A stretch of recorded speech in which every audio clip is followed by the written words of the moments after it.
ఉద్దండ పిండాల్లాంటి మన కిడ్నీలు ఏ కారణంగానైనా చతికిలపడినప్పుడు మన శరీరం మొత్తం వ్యర్థాలు మలినాలతో నిండిపోతుంది.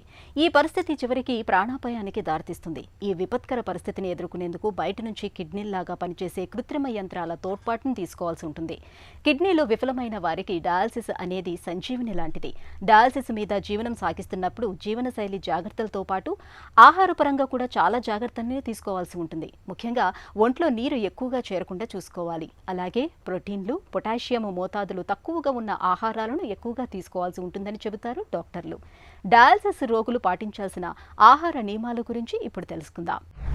కిడ్నీ ఫెయిల్యూర్ అయిన వాళ్ళకి డయాలసిస్ మీద ఉంటారు. అలాంటి వాళ్ళకి కంపల్సరీ వాటర్ చాలా జాగ్రత్తగా మెజర్ చేసుకోవాలి. సాంబార్ తగ్గించి, చారు తగ్గించి, పెరుగు తగ్గించి, ఫ్రూట్స్ తిన్నా ఇవన్నిటిలో ఉన్న నీరు కలుపుకొని దాంతో తోడ్పడేది మంచినీళ్ళు అన్నీ కలిపి ఒక మ్యాక్సిమం ఒక 500 అంటే ½ లీటర్ నుంచి 1 లీటర్ వరకే తాగాలి. అంతకంటే ఎక్కువ నీళ్లు తాగకూడదు.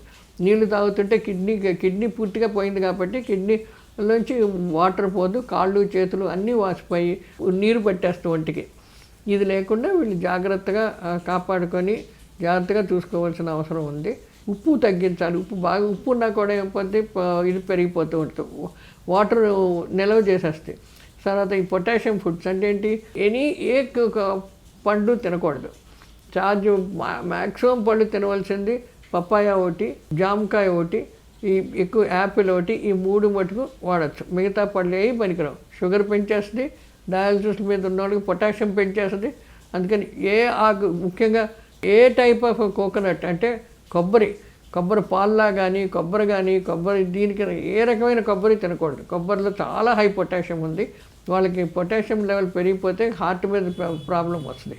సో ఈ జాగ్రత్తలు ఈ కిడ్నీ పేషెంట్స్ ఉత్తి రాళ్ళు ఉన్నవాళ్లే కాకుండా ఈ డయాలసిస్ మీద వరకు రానివ్వకుండా, కిడ్నీని దెబ్బతివ్వకుండా, కొంచెం నీరు పడుతుంది అన్నప్పుడు అప్పటి నుంచే జాగ్రత్త పడుతూ జాగ్రత్తైన మందులు తీసుకొని, తర్వాత మంచి ఎక్సర్సైజ్ ఉండాలి, కంపల్సరీ వాకింగ్ ఉండాలి, తిన్న తిండి ఆహారం అరుగుదలకు వచ్చేలాగా ఉండాలి.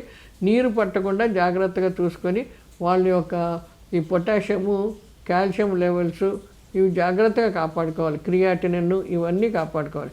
ఈ క్రియాటినిన్ తగ్గించుకోవాలంటే మాంసాహారంలో చాలా మటుకు మాంసం తగ్గించి, చేప, రొయ్యలు కూడా తినకూడదు.